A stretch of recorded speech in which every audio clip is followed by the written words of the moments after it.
Rosana Banharoli, sou aqui de Santo André e eu voltei à poesia há mais ou menos 10 anos atrás, quando eu tive uma depressão no jornalismo, fui fazer terapia e tive uma terapeuta que não passou a mão na minha cabeça.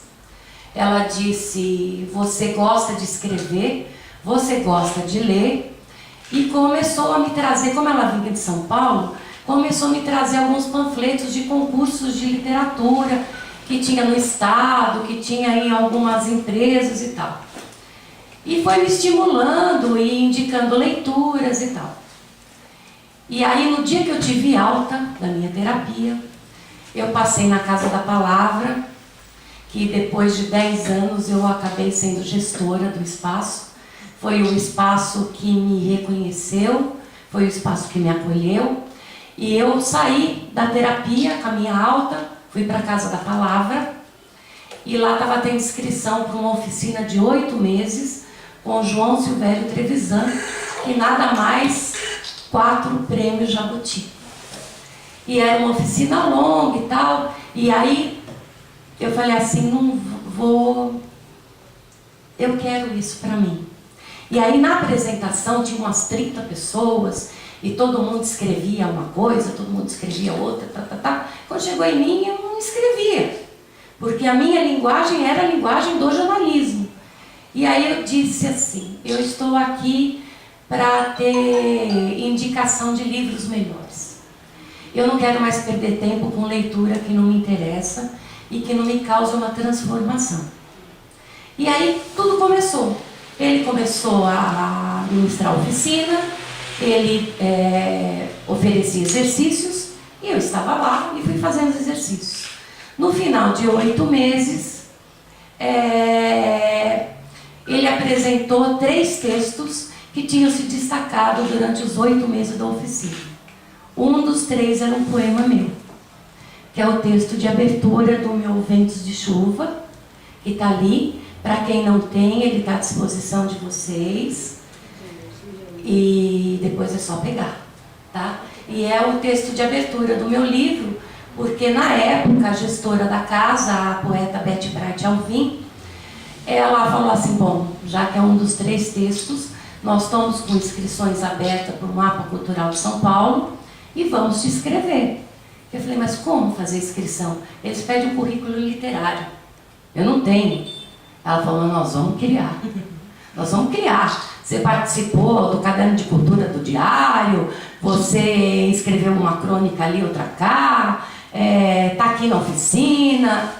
E assim foi, e eu obtive a menção honrosa do estado de São Paulo. E de lá para cá, o bicho me contaminou. E aí eu fui querer mais. Então, é assim, a minha formação não é em letras, não é na área de literatura, eu não tenho pós-graduação, eu fiz jornalismo, mas eu fiz mais de 12 oficinas longas de criação literária. E, além disso, eu participo de 2 coletivos, do Sarau da Paulista, que estão todos convidados. Ele acontece sempre no último domingo do mês, na Avenida Paulista, é microfone aberto para os poetas. Não tem distinção do estilo de poesia e de quem é o poeta. Nós ficamos em frente ao... É um pouquinho para frente do MASP. Fica esquina da Paulista com a Peixoto Comide. É o Ministério da Fazenda, eu acho que é. Fica esquina da Peixoto Comide com a Paulista. E acontece sempre nos últimos domingos, às 15 horas, e participo também de um outro coletivo que se chama Senhoras Obscenas. É um coletivo só de mulheres, então a minha participação não cessou, é contínua. E eu queria dizer assim que, como todos vocês, eu comecei um dia depois de ter escrito poemas na adolescência, depois de ter ficado anos sem escrever.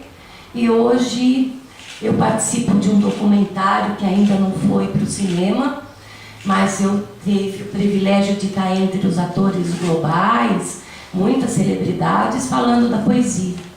E nesse documentário eu digo que eu sou a poesia. Porque a partir do momento que você se entrega para a poesia, que você tem aquele olhar, que você olha, que você vê, e isso pode ser numa grama da rua, pode ser num cocô de cachorro na calçada, isso pode ser numa lua linda, você é a poesia.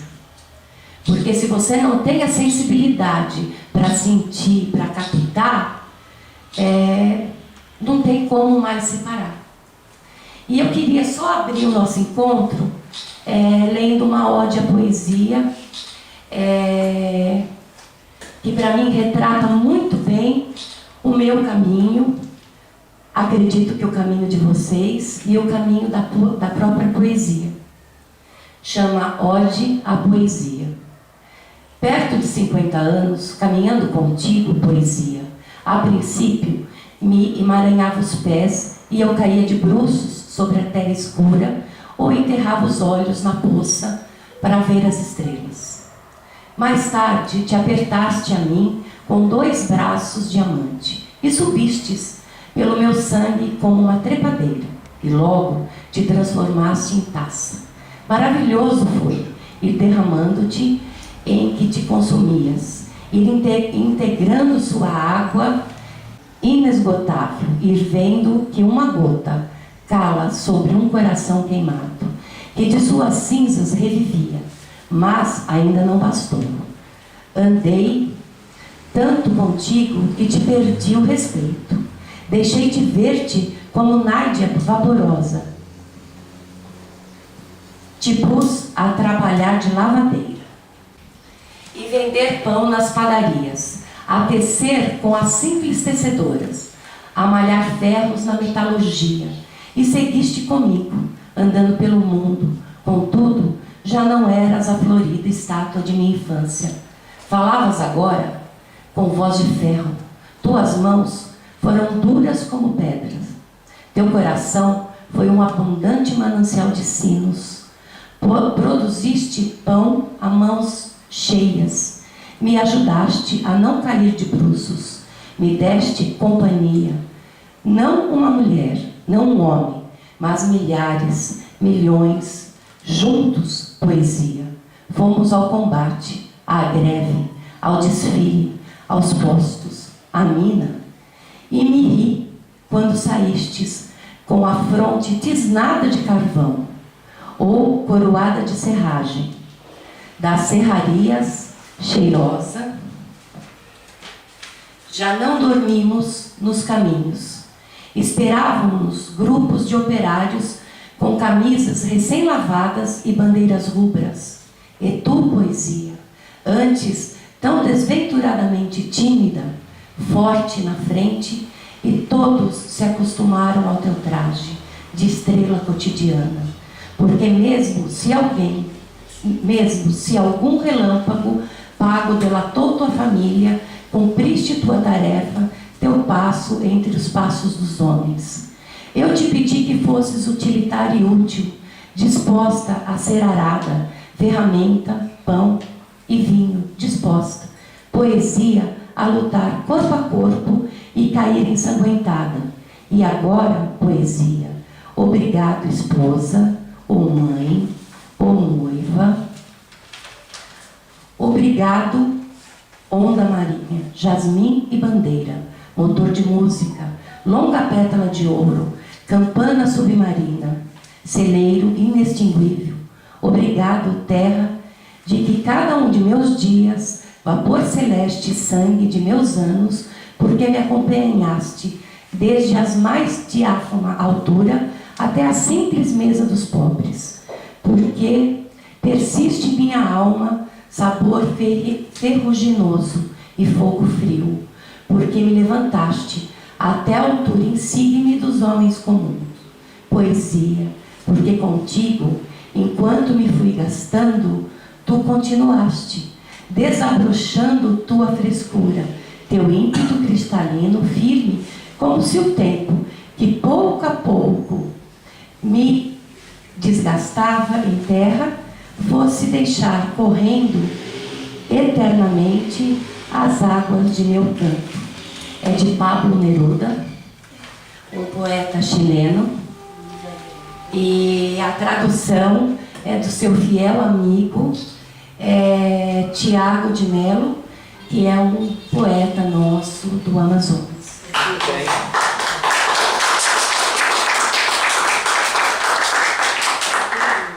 Eu acho que essa poesia, ela diz muito sobre o nosso caminhar, o dele, o meu e o de vocês. Porque a gente começa numa coisa romântica, como ele diz no poema, vamos deitar no chão para olhar as estrelas. Então a gente começa falando da lua, do sol, das estrelas.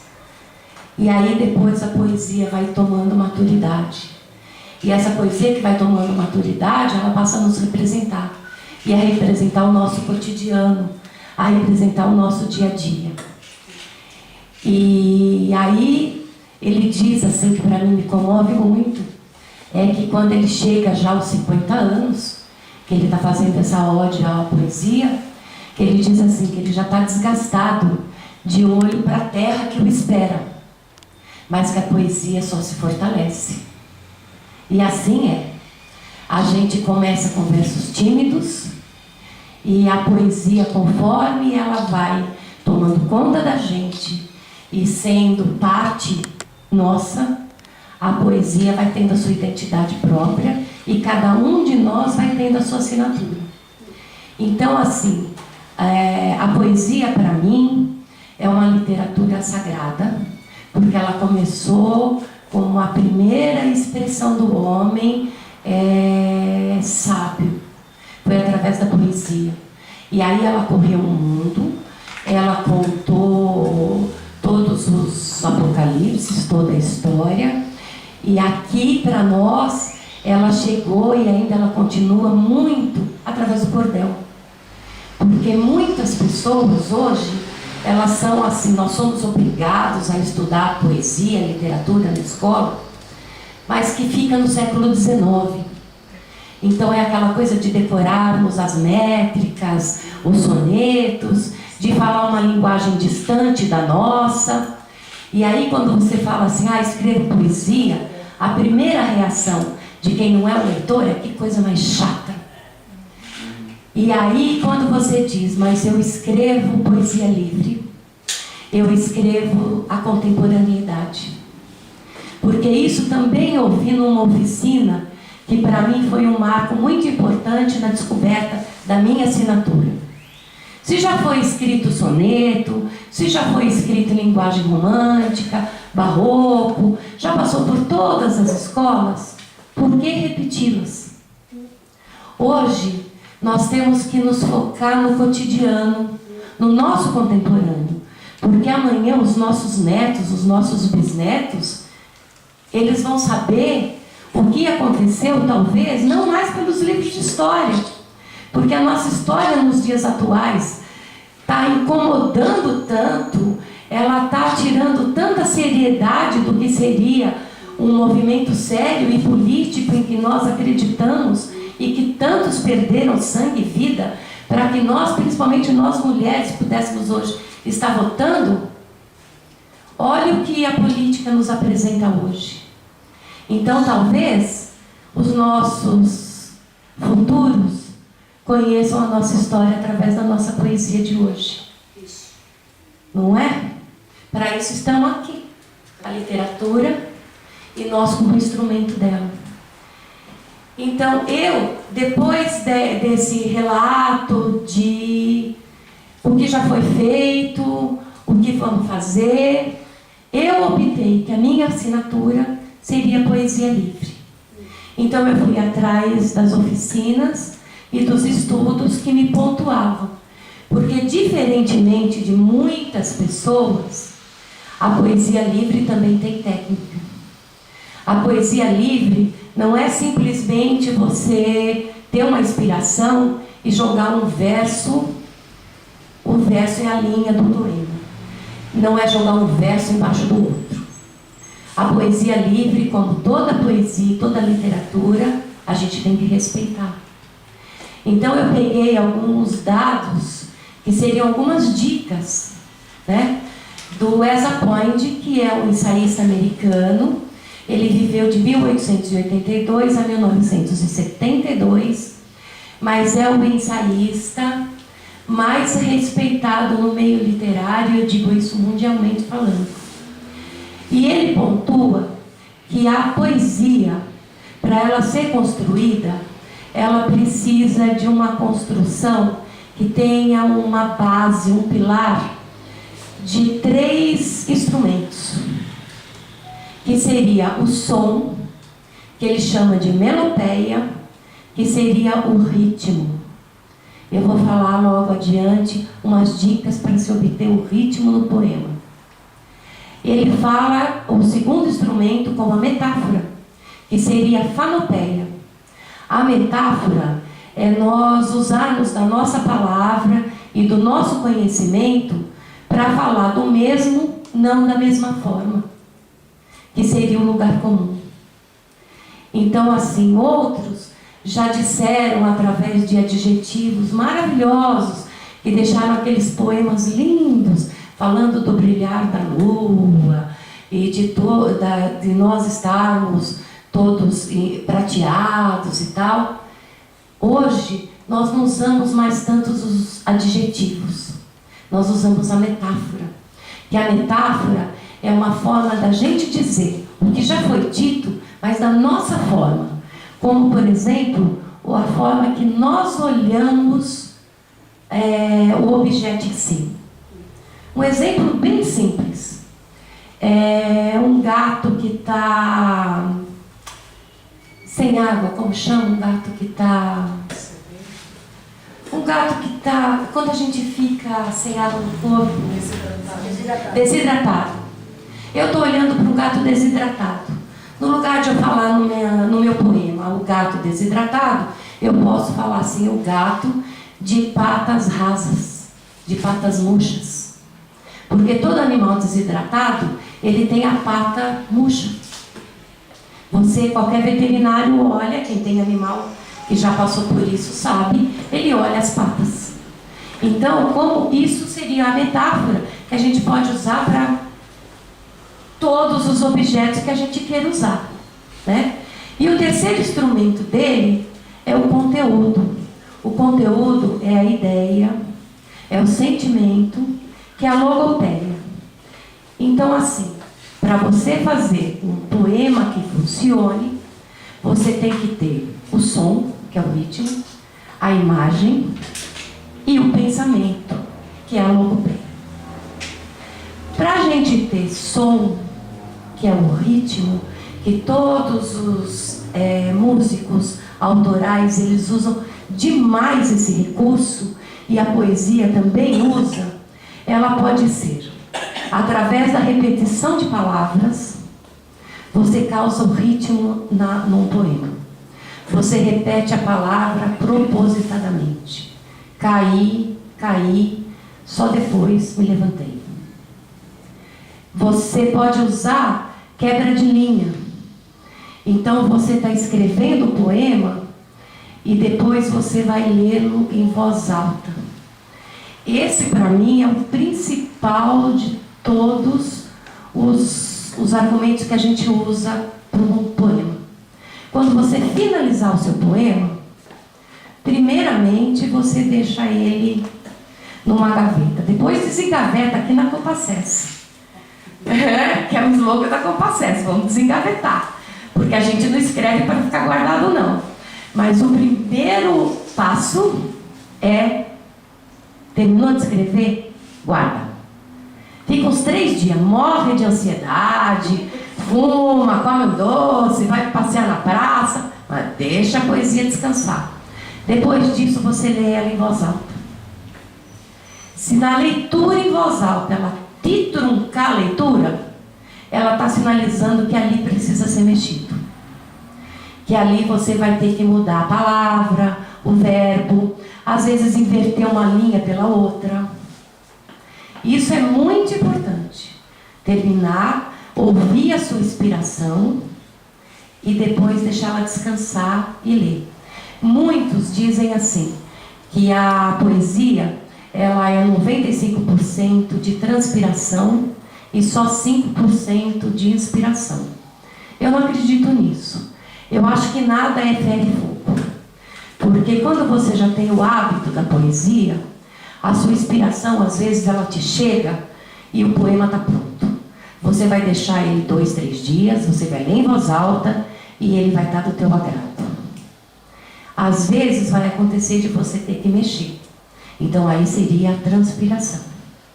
Essa coisa de musa, também ouvi, foi com o próprio João Silvério Trevisan, que ele disse que a musa já morreu faz muito tempo de fome, de falta de pagamento dos direitos autorais.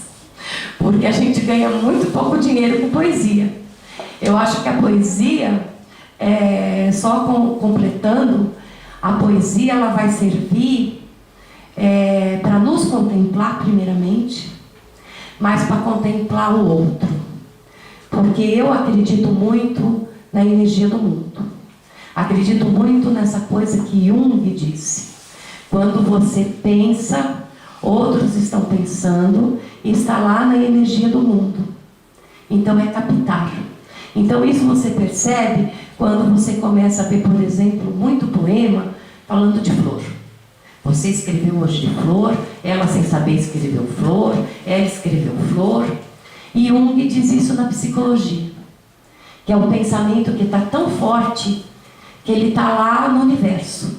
E como os poetas são os captadores, são as antenas do mundo, existe um estudo que os poetas eles captam antes de qualquer outro, pela sua própria sensibilidade, o que está acontecendo no mundo. Então a gente consegue captar verdadeiramente o que está jogado no universo.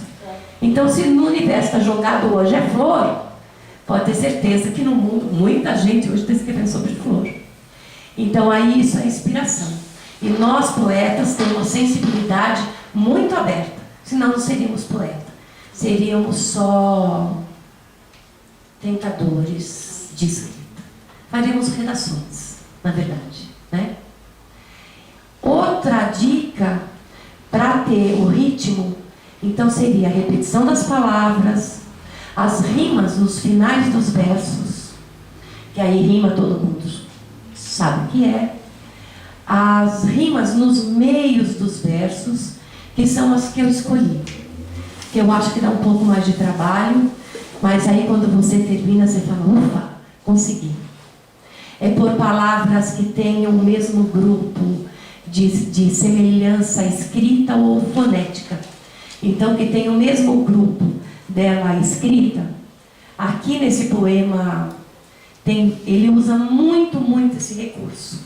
Então, quando ele está falando num verso que ele está falando que começa com J, você pode perceber que quase todas as palavras nesse verso, nessa estrofe, todas têm o J, ou no meio da palavra, ou no início dela. Isso é um recurso que a gente usa para usar a rima no meio do verso. E ele dá um ritmo fantástico. E é gostoso de trabalhar, de brincar com isso. Eu prefiro essas rimas, de meio de verso. Então, a gente pode usar também as aliterações, que são as repetições de elementos tônicos, que são som idêntico. Que é isso que eu falei. Então você usa LH numa palavra e você quer que tenha ritmo naquela estrofe. Então no meio dessa estrofe você põe uma palavra que substitua aquela primeira que você pensou por um sinônimo que tem LH. Eu também não gosto de usar muito, mas existem dicionário, inclusive para baixar em download gratuitamente na internet, dicionário de sinônimo. E então aqui eu pus um exemplo do que eu estou falando. Tem o verso do Caetano Veloso. Acho que a chuva ajuda a gente a se ver. A chuva, com o som do ajuda, do se ver. Elas são grafadas diferentemente, né? Porque aqui nós usamos o J, usamos o G, usamos o CH da chuva. Mas no som elas são muito semelhantes. Então é isso que é a aliteração. E ela que dá muito ritmo. Nós temos alguns contistas e escritores. Tem a romancista Márcia Barbieri, que para mim é a romancista que se destaca agora, nessa época que nós estamos vivendo, porque ela escreve um romance de mais de 200 páginas. Ela não usa pontuação no romance, mas ela usa essa estratégia da aliteração. Então é interessantíssimo. Cortázar, que é um escritor muito conhecido mundialmente, né? Ele usava isso. E é um trabalho para quem quer assim, fazer exercício na sua escrita, para quem não quer o resultado imediato. É um trabalho que você vai ficar muito tempo em cima dele, mas o resultado é fantástico. Marcelino Freire, que também escreve poema e escreve conto, também premiado por Jabuti, ele também escreve usando a literação e a assonância. A assonância vai ser a repetição das letras, diferente da literação, que é do som. Aí tem um outro exemplo. Olha a bolha d'água no galho. Olha, é da Cecília Meirelles. Olha a bolha, a água no galho. Ele usou o LH.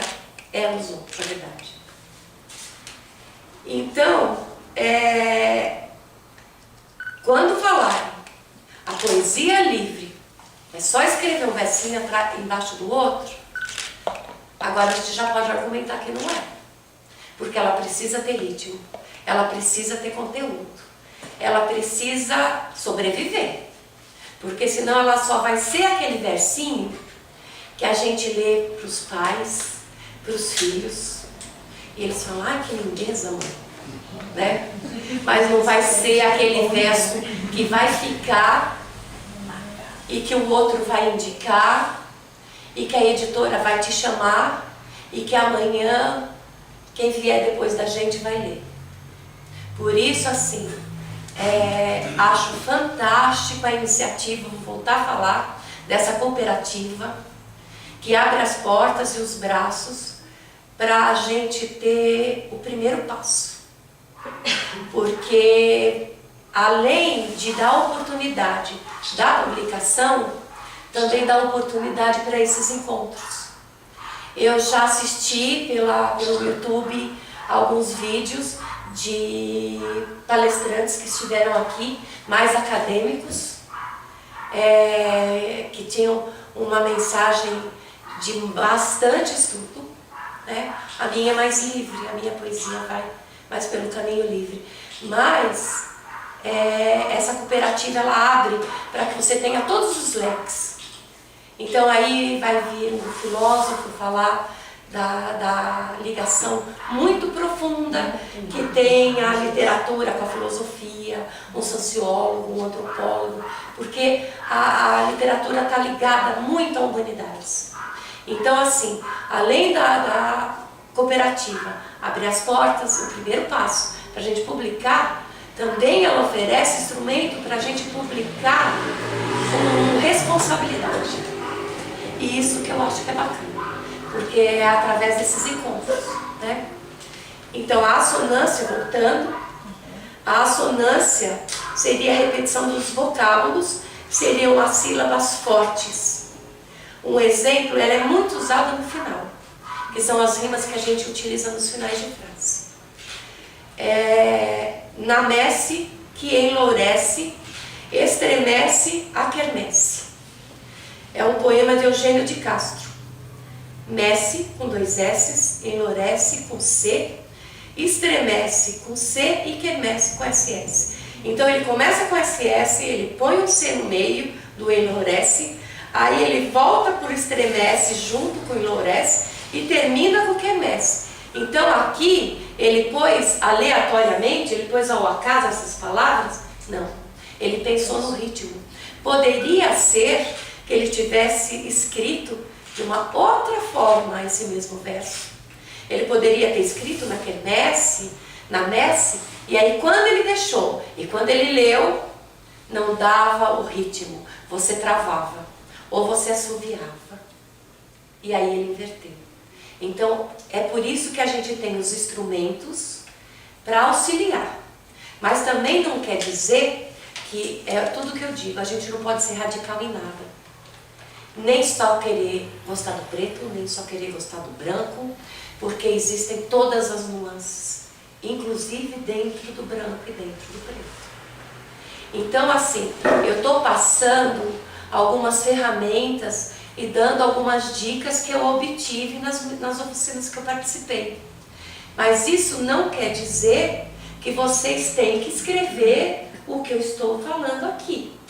Porque eu digo, vocês estão me ouvindo, ouviram outros, vocês têm acesso à pesquisa pela internet, vocês têm acesso a livros, e depois de tudo isso, o Senhor me diz assim, mas eu me sinto bem e gosto só em escrever em soneto. Glauco Matoso é um escritor da nossa atualidade, é um poeta premiado. E ele tem esse nome de Glauco Matoso porque ele teve um glaucoma que o cegou. Então ele usou esse nome, ele está vivo, ele usou esse nome por conta do glaucoma que ele teve e porque ele era seguidor de Gregório de Matos, que escrevia em soneto. Então ele pôs Glauco Matoso.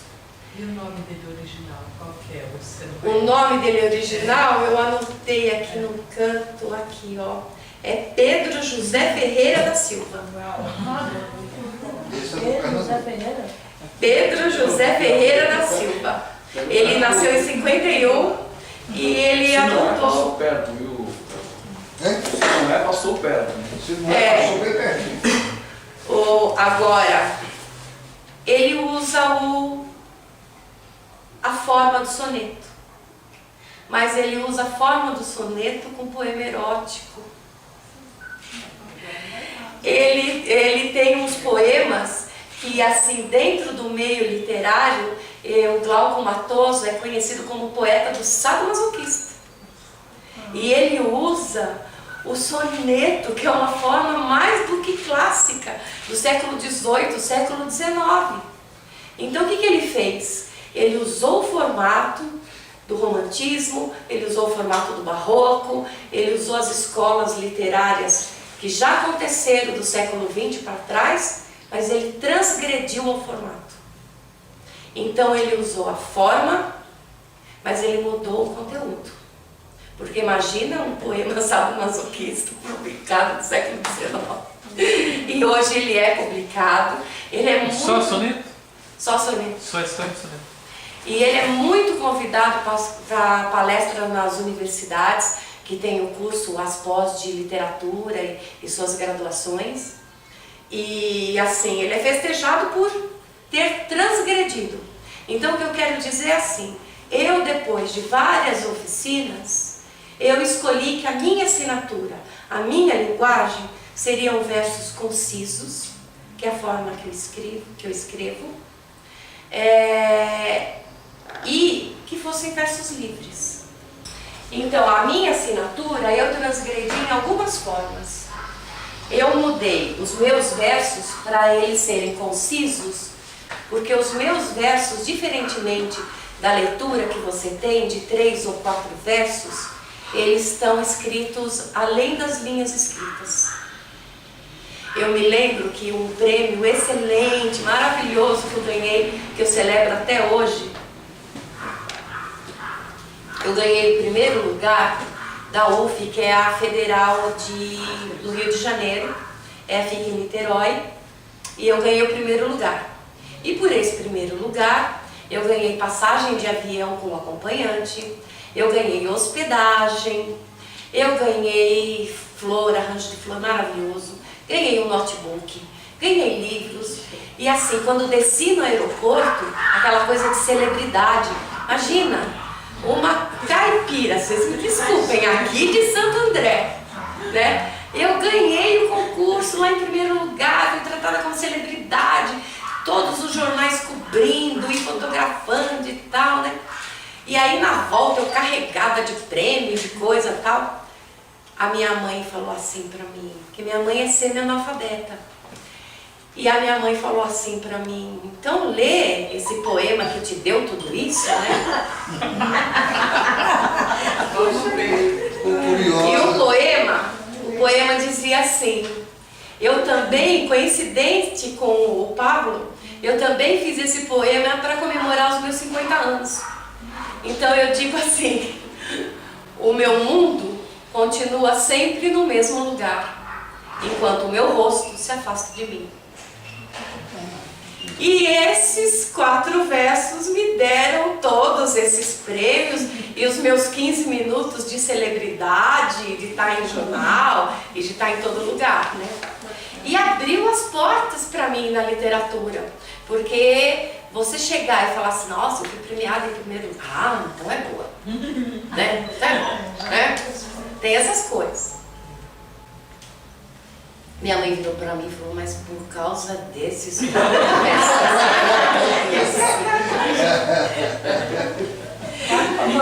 muito, nem secou a garganta. tá muito feliz, né? Porque a filha tinha ganhado os prêmios, né?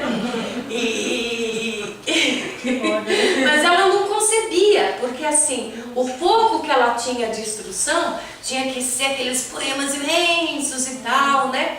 Mas mal ela sabia o tanto que eu estava dizendo ali do meu rosto se afastando de mim. E foi o que realmente me deu o prêmio, né? Então, o que mais? Nos meus versos, a minha assinatura que eu escolhi, eu também pratico uma subversão com a língua. Eu coloco a pontuação no início das frases. Se dentro de um poema meu eu preciso de 2 pontos, eu vou usar ele na frente. Porque eu acho que o que eu quero acaba, os 2 pontos me dão o fôlego para a conclusão. Ao passo que se eu coloco os meus 2 pontos dentro da linha, dentro daquele verso, ele não vai dar para mim o espaço que eu quero para a reflexão da minha conclusão. Porque um poema, às vezes ele vem muito bom no ritmo, no conteúdo do começo, vai pelo meio e você não consegue ter aquela conclusão que todo poeta almeja, com chave de ouro. A minha chave de ouro é minha. Eu pus os meus 2 pontos no início da frase. Porque na poesia você pode subverter a tudo. E na literatura também. Porque veja o exemplo que eu dei da Márcia, que escreve um romance. Ela escreve um romance sem vírgula, sem ponto, sem nada. E você não percebe, você lê. É fantástico isso. E aí tem mais umas dicas aqui. Como usar as metáforas. As metáforas que vão te dar a imagem do poema. É gostoso você ler um poema que seja imagético, que ele mexa com as imagens, que você possa enxergar pelo olhar do poeta, ou que você possa fazer o leitor enxergar com os olhos do leitor. Então é aquilo que eu falei, a metáfora. A metáfora, como que você vai desenvolver? A metáfora você vai desenvolver com o hábito. É o hábito da leitura, o hábito de estar aberto à sensibilização do que o mundo te traz. E ter aquele olhar, não o olhar de olhar, o olhar que olha e o olhar que vê. Aquele poema muito conhecido do Carlos Drummond, A Flor e a Náusea. Ele está falando de todo o tormento do dia a dia, do cotidiano da gente, e ele encontra aquela flor no meio do asfalto, a flor vindo, trazendo o quê? Trazendo a esperança. Isso foi um olhar. Isso é o olhar que nós temos que ter. Mas como que a gente vai ter? Nós vamos ter com o hábito. Nós vamos ter com o hábito da leitura, de outros. Então, eu, Rosana, permeio a minha leitura assim. Às vezes, leio algum dos clássicos E na maioria das vezes, leio dos meus companheiros, dos meus contemporâneos. Então, para mim é interessante ler o que você escreve, ler o que você escreve, ler o que você escreve, porque você está escrevendo do meu momento atual. E a forma como você escreve, que nunca vai ser igual a minha. Então, não é porque hoje eu estou assim, eu tenho 3 livros publicados. Esse Ventos de Chuva, ele é uma coletânea, na sua maior parte, de alguns prêmios que eu ganhei em literatura. Hoje já somam mais de 50, amém. Eu tenho um e-book, que foi feito pela Amazon, e esse eu lancei a semana passada. Então, assim, são linguagens que, claro, quem conhece a forma que eu escrevo vai me identificar nos outros livros. Mas eles não são construídos sozinhos. É isso que eu digo. Tira esse mito, essa coisa que o poeta tem que ser sofredor, que o escritor que vai escrever um romance, vai escrever um conto, tem que estar no meio da tragédia, ou tem que estar trancado no quarto, ou tem que estar lá passando fome. Não, gente. Leiam os seus pares. Porque se você não pode estar em todas as ações o tempo todo, mas você consegue ir através dos seus pares que estão escrevendo agora. Não vou desprezar os clássicos nunca, nunca, jamais. Mas a gente tem que ler o que os nossos amigos estão escrevendo também. Então a minha leitura, meu hábito é mais pela leitura contemporânea. Agora, cansei? Vocês estão cansados? Não. O que evitar? Então pergunta ali fora. O que evitar? Vamos evitar que o verbo esteja flexionado. Estou andando, estou indo. Você troca por ir. Você tira, quando você põe o verbo flexionado, que é estou caminhando, estou cantando, você tira o poema seu e joga ele para o coletivo. E a leitura fica mais agradável, porque o leitor se sente parte do que você escreveu. Se você está caminhando, ele não está caminhando. Se você põe o ir, todos podemos ir, fazer, ler. Então você põe no infinitivo sempre que puder. Às vezes não dá. Às vezes você vai pôr o verbo flexionado. Né? Todo professor de gramática vai me excomungar. Mas é o que funciona na poesia. Você tem que ver o que funciona. Então o que a gente tem que evitar? A gente tem que evitar os lugares comuns. Então você não vai repetir que a lua te deixou prateado, que aquela luz, né? Não repete. Fica sem graça, né? Fica sem graça. O outro já pôs. Então se o outro já escreveu, o outro já morreu, o outro já é clássico, ele já é indicado nas escolas. Por que eu vou escrever o que ele já escreveu se eu tenho capacidade, pela minha sensibilização com a poesia, com a vida e com as leituras que eu tenho dos meus pares?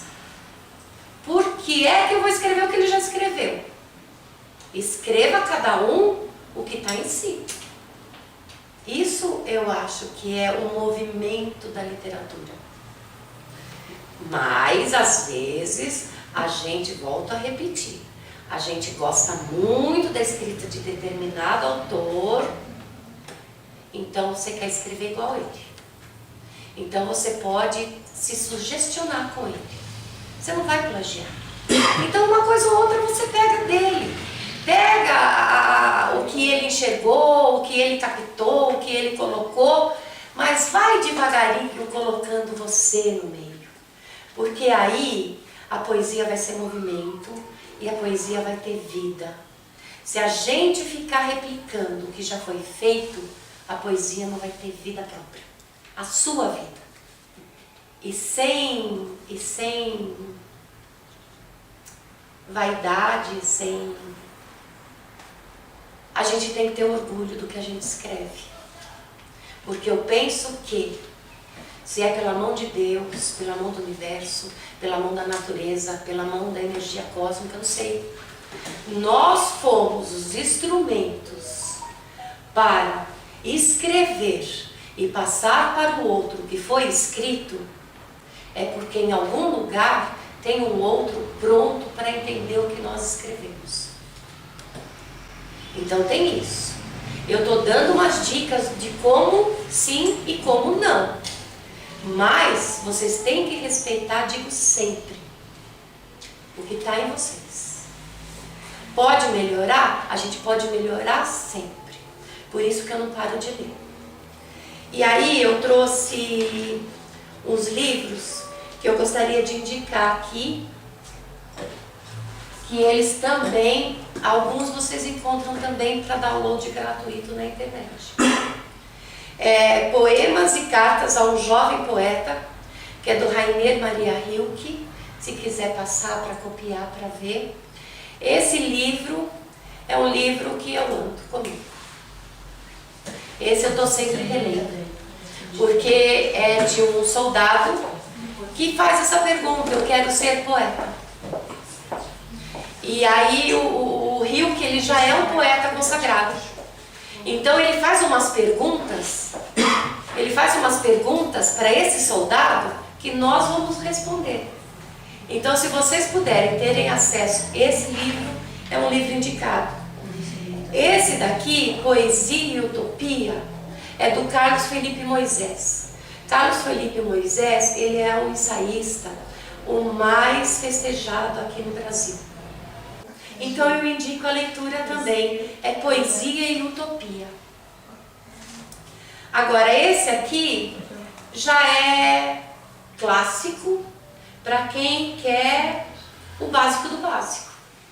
Que aqui vai falar sobre a métrica, sobre a rima, sobre a construção da poesia, que é a introdução à poesia, teoria e prática.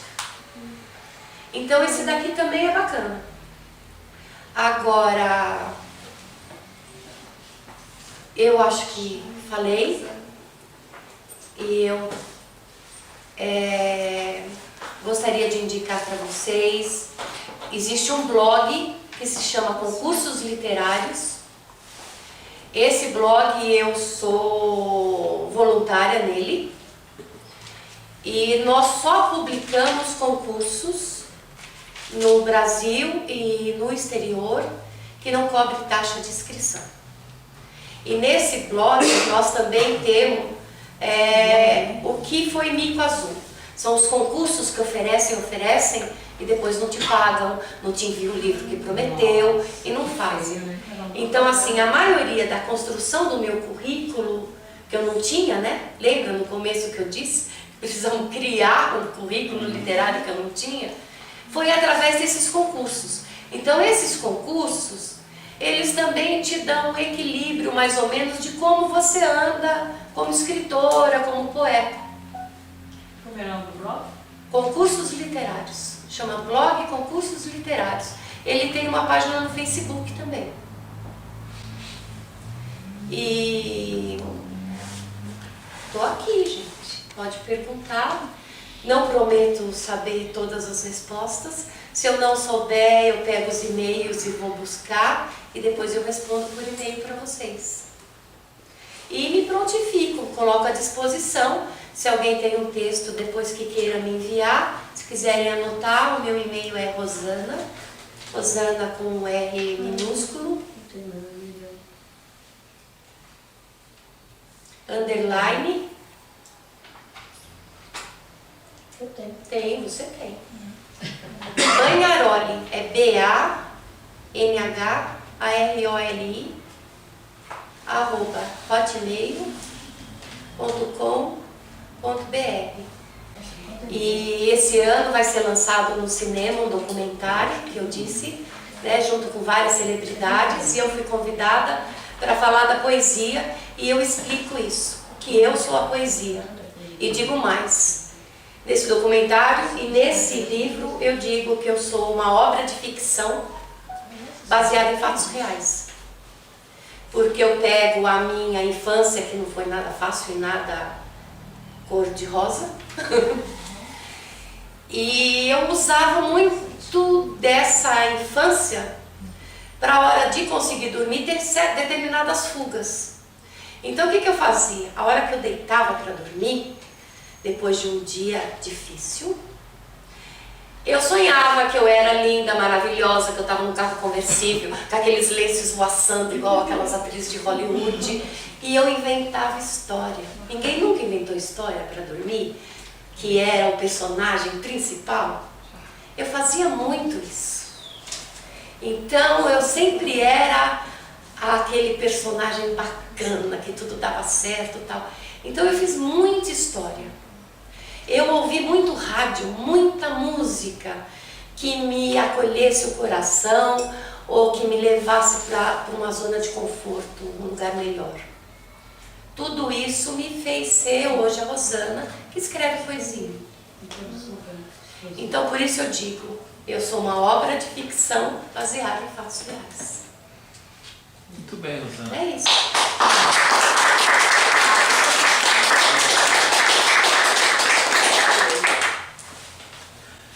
Rosana, qual a contribuição que a poesia pode dar para este momento tão conturbado que nós estamos vivendo no Brasil? Olha que desafio. Toda. Não, para mim é com tranquilidade que eu respondo. Para mim é toda a contribuição. Porque a arma do poeta é a palavra. E a palavra hoje existe. Eu publiquei um vídeo, até eu pus no grupo, um vídeo da Adélia Prado, que eu leio muito, eu sou fã dela e concordo só parcialmente com aquele vídeo. Por quê? Porque eu penso na oração. A oração, ela é a junção de duas palavras importantes: o orar mais a ação. Não adianta você ficar só assistindo televisão e rezando e repetindo o Pai Nosso, que você já nem consegue mais contar se rezou 100 ou 1000 vezes. Não adianta. Não adianta você ir para uma ação de um grupo político, por exemplo, que você não sabe a base dele e a que se propõe e a que ele veio. Muita gente entrou nessa barca furada. Vocês me desculpem, eu tenho a minha posição de esquerda, de ir para a rua por aquele pacto financiado, que hoje nós sabemos quem financiou. Nós que procuramos saber quem está falando e por que está falando, nós sabíamos quem era. Mas a maioria dessa população que foi pega de surpresa, digo, com essa sacanagem mesmo, né, com essa sujeira toda, muitos foram pegos de surpresa e embarcaram. Hoje, amém, eu digo que só o idiota não muda de posição. Estão mudando.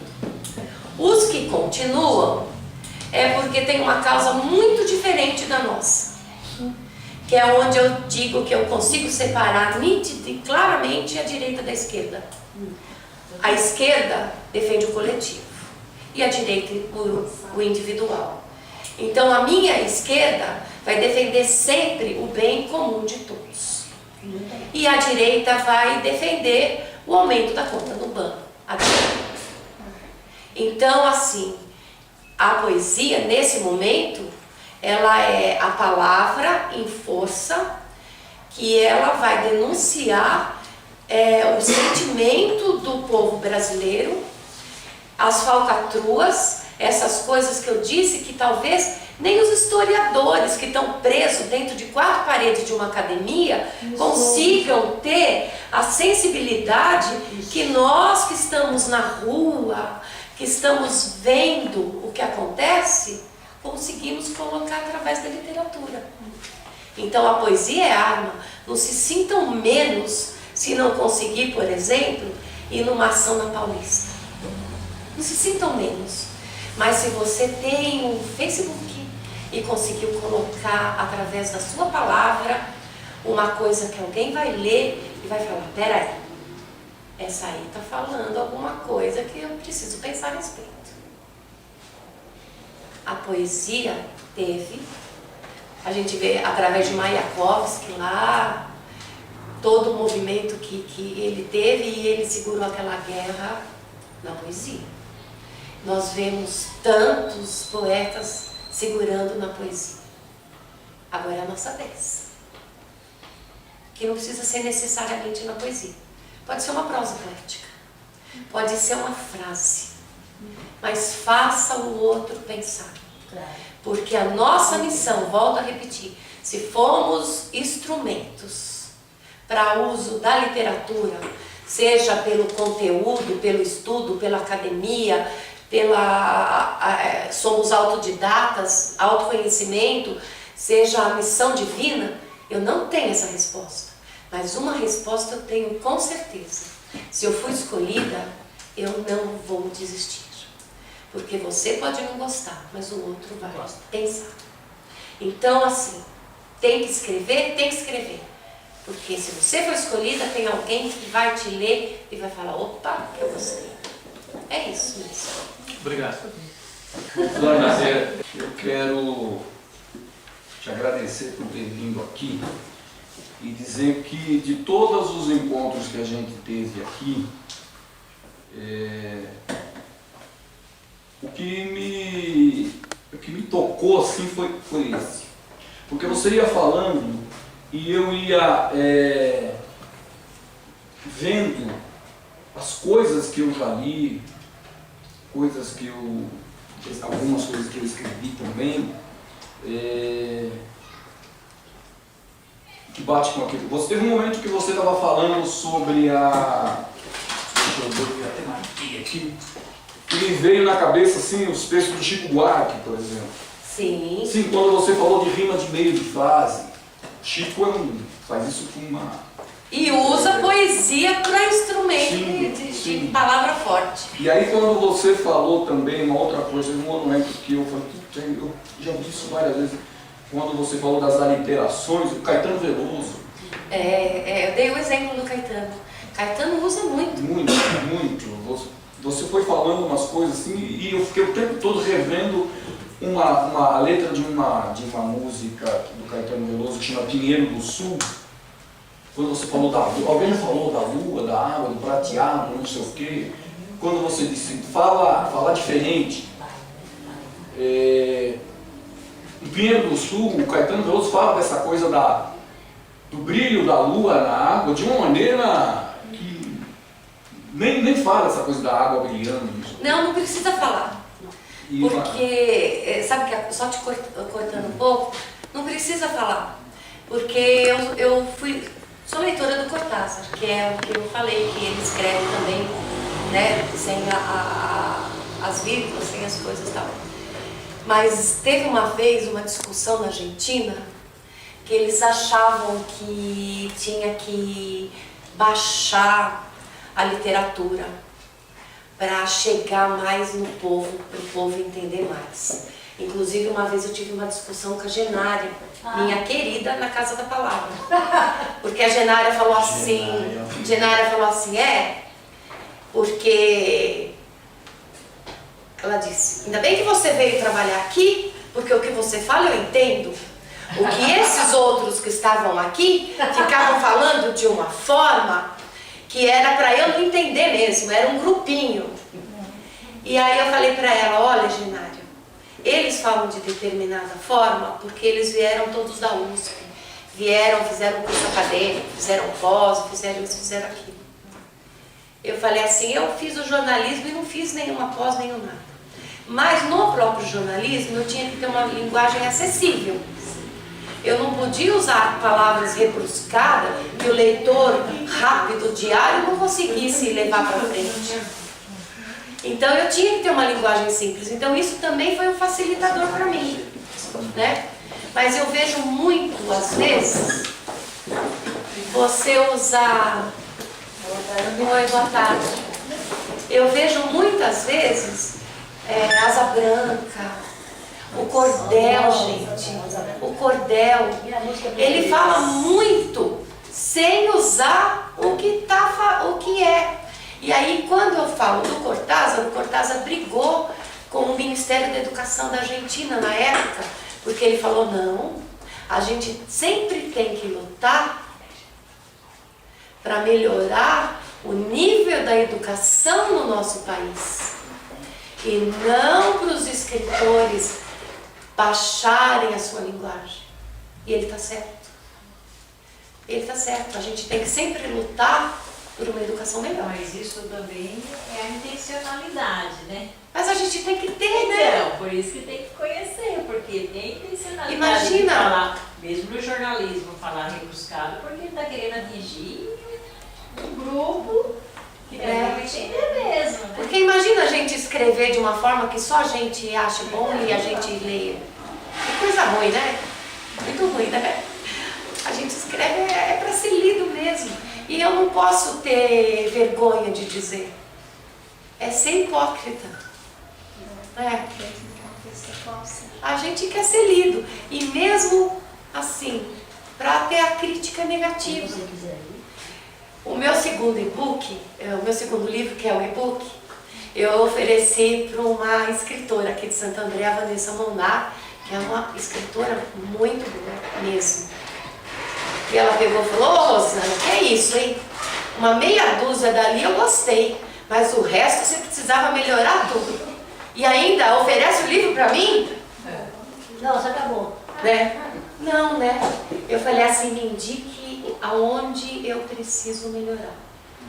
E ela me deu o livro, ela sentou comigo e me deu uma dica. Então eu acho que esse é meu terceiro aqui, depois da bronca. Porque a gente não pode ficar com melindre. Se você vai me mostrar, não queira que a minha resposta seja assim, ai que lindo, maravilhoso. Né? Eu acho que você precisa da sinceridade e não ter melindre. Porque se você quiser mesmo fazer da literatura o que ela faz com a gente, ensinamento, né? Então vamos fazer jus, né? Não é? Sim. E vamos à metáfora. Aí eu adoro as metáforas, adoro imaginar. Por que música faz sucesso? Por que o Gil, o Caetano, o Chico são tão bons? Porque a gente está lá ouvindo e a gente está lá imaginando o lugar. Uma literatura que leva a gente para aquele lugar, gente, perfeito. Mesmo que for em soneto. Eu não gosto de soneto.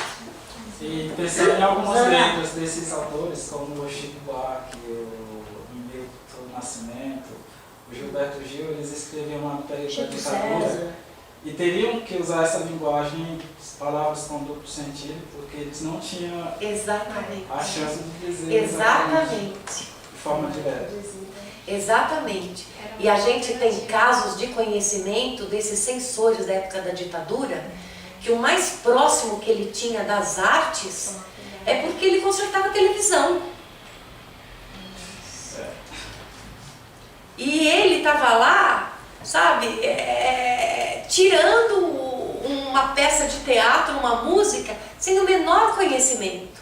Então, percebendo que eles não tinham também uma base intelectual na ditadura, os nossos intelectuais usaram esse subterfúgio. E que para mim é o que ficou, né? Ficou mesmo, né? Quem que não gosta? Quando eles falam do cálice, o Chico Buarque fala do cálice é demais. O cálice de calar a boca e o cálice de vinho. Pois é. Rosana. Rosana, você tocou aí no assunto da oração, né, sem ação, né? E das palavras fortes. Eu acho que a gente está no momento de usar as palavras. Porque as cabeças estão tão vazias, sabe? Que não tem conteúdo. Não tem conteúdo. Nem tão vazio. A oração, adianta a pessoa ficar, vai para a igreja. Eu não vou falar claramente aqui, não estou indo mais na igreja. Eu fui da igreja progressista lá atrás, é uma comunidade muito boa, acho que a Rosana também, né? E a gente saiu da ditadura e tal, aí a igreja progressista também, o padre Leonardo Boff também deu uma, né? Então eu não vou mais, tá? Porque eu não vou anular os meus pensamentos, tá? Eu não vou anular, porque a gente sabe que na medida que eu estou aqui e que a coisa descamba e eu estou ali, eu vou, tá? Então a gente está no momento de usar mesmo as palavras fortes. usar as músicas boas, porque as pessoas estão vazias, né? E a pessoa está muito assim eu não tenho nada contra a religião, eu acho que cada um tem sua fé, eu também tenho a minha ainda, né? Mas a gente está muito assim no Jesus, no uso, tá? Porque uma coisa é você ter sua fé, uma coisa é você buscar o seu sonho, procurar realizar, tá? A outra coisa é você ficar usando, até o próprio nome da gente também. Ninguém quer que o nome da gente fique por aí, tá? Mesma coisa a gente está agora. No momento, inclusive José Saramago, não sei se você leu, José Saramago disse isso bem claro, que a gente ia chegar num ponto, né, dessa situação.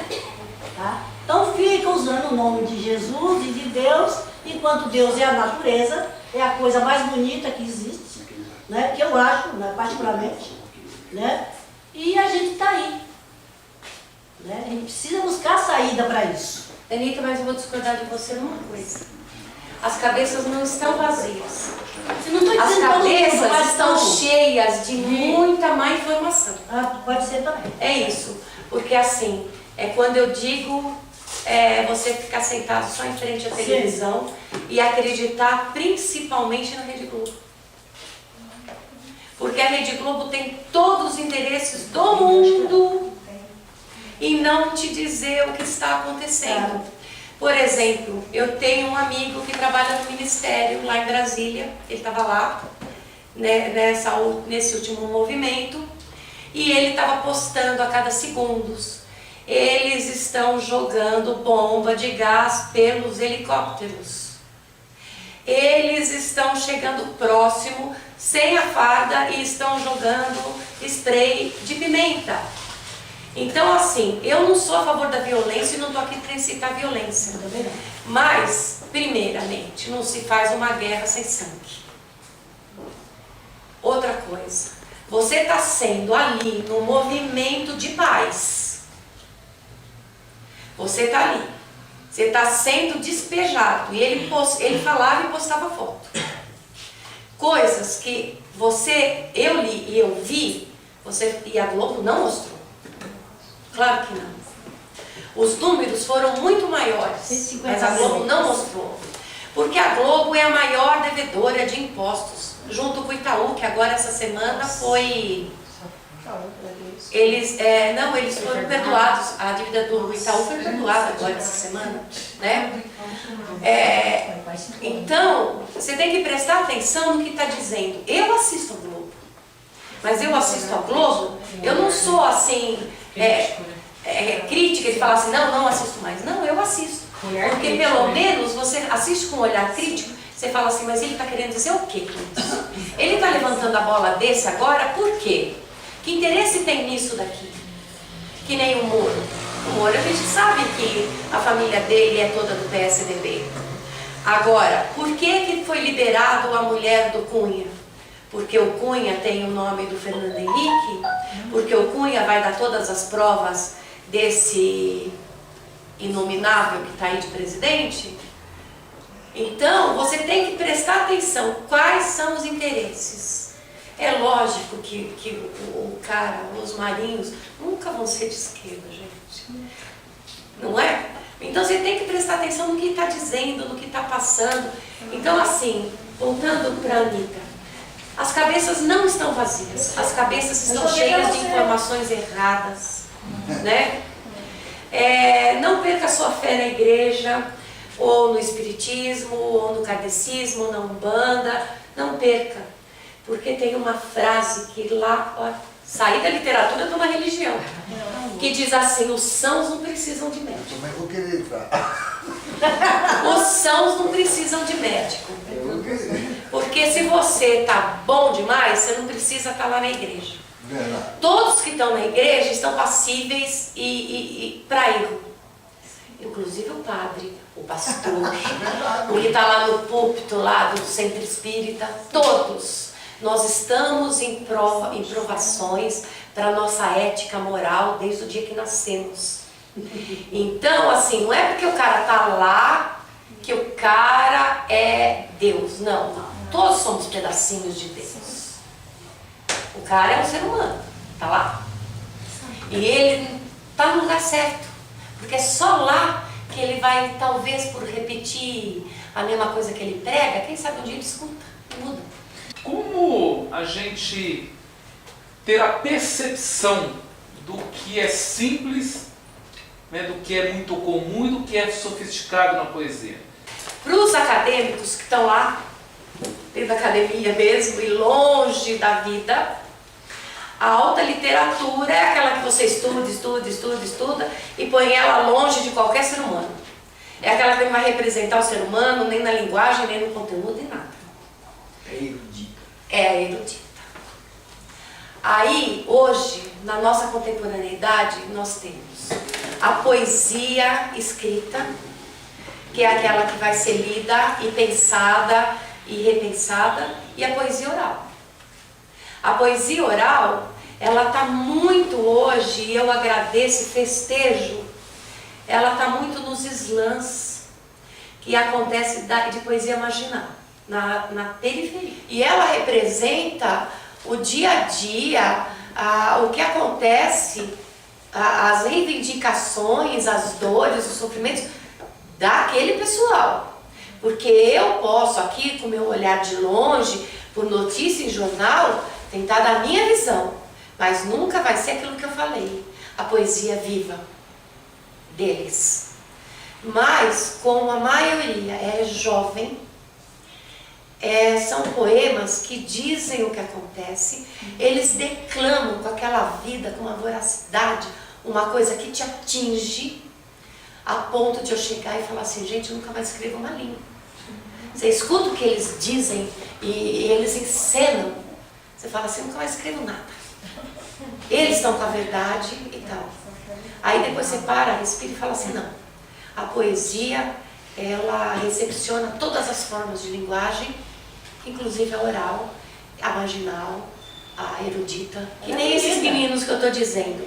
Eles fazem slam. Slam é um nome moderno para aquilo que a gente aprendeu como embolada, como um repente. Então, eles se desafiam em poesia. E essa meninada tem uma criatividade que você fala assim, uau! Porque ele te atinge na hora e o outro te responde. O outro te responde em forma de hip hop, em forma deles, da linguagem deles. É uma poesia marginal, forte, potente, mas que na maioria não se sustenta na escrita.